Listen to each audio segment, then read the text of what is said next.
नमस्कार.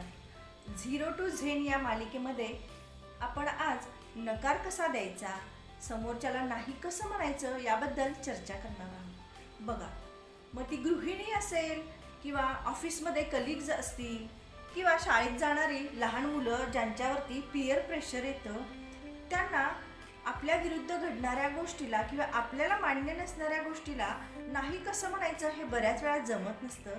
पण त्यासाठी मी तुम्हाला आज एक ट्रिक सांगणार आहे आणि हा व्हिडिओ जर तुम्हाला आवडला तर तुम्ही नक्की लाईक, शेअर आणि सबस्क्राईब करा. दोन मित्र असतात, एक खूप गरीब असतो आणि एक श्रीमंत असतो. आणि त्या श्रीमंत मित्राला नेहमी त्या गरीब मित्राला कुठेही बाहेर जाताना फिरायला असेल, कुठेही जाताना तो त्याला सोबत घेऊन जात असतो आणि त्याचा सगळा खर्च तो स्वतःच करत असतो. त्यामुळे गरीब मित्राची पण चैनीच असते की त्याला एकही रुपया खर्च न करता आयता आनंद मिळत असतो, फिरायला मिळत असतो. आणि त्याच्या मित्रासोबत गेल्यानंतर ज्या ज्या गोष्टी घडत असतात त्याचा तो वारंवार आपल्या डोक्यामध्ये विचार करत असतो, त्याला प्रतिक्रिया देत असतो, त्याचा आनंद घेत असतो.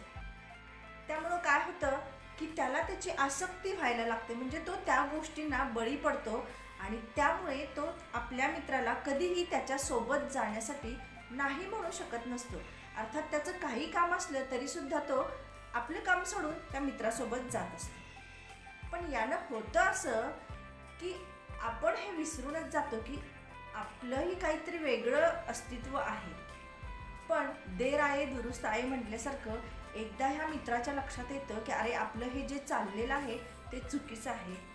मग तो म्हणतो, आता मला ह्या मित्राला दुखवायचं नाही आहे, पण त्याच्यासोबत जाणं मला बंद करायचं आहे. मग मी काय करू? त्याच्या मित्रासोबत गेल्यानंतर ज्या ज्या गोष्टीचा आनंद घेत असतो त्याच्याकडे दुर्लक्ष करायला लागतो आणि सतत म्हणजे तो आपल्या विचारांमध्येच बदल करतो. वैचारिक त्याची प्रोसेस सुरू होते की आपण मित्राला नाही म्हणतोय, मित्रासोबत गेलेल्या चांगल्या चांगल्या गोष्टी तो दुर्लक्ष करू लागलेला आहे. आणि असं जर आपण वारंवार केलं तर लगेच नाही पण काही दिवसांनी, काही महिन्यांनी आपल्याला हे जमायला लागतं की आपण सहजच एखाद्या आसक्तीतून बाहेर यायला लागतो. त्यामुळं आपल्याला मानसिक खंबीरपणा मिळतो. मानसिक खंबीरपणा आल्यामुळे आपण त्या मित्राला सहज नाही म्हणायला शिकतो.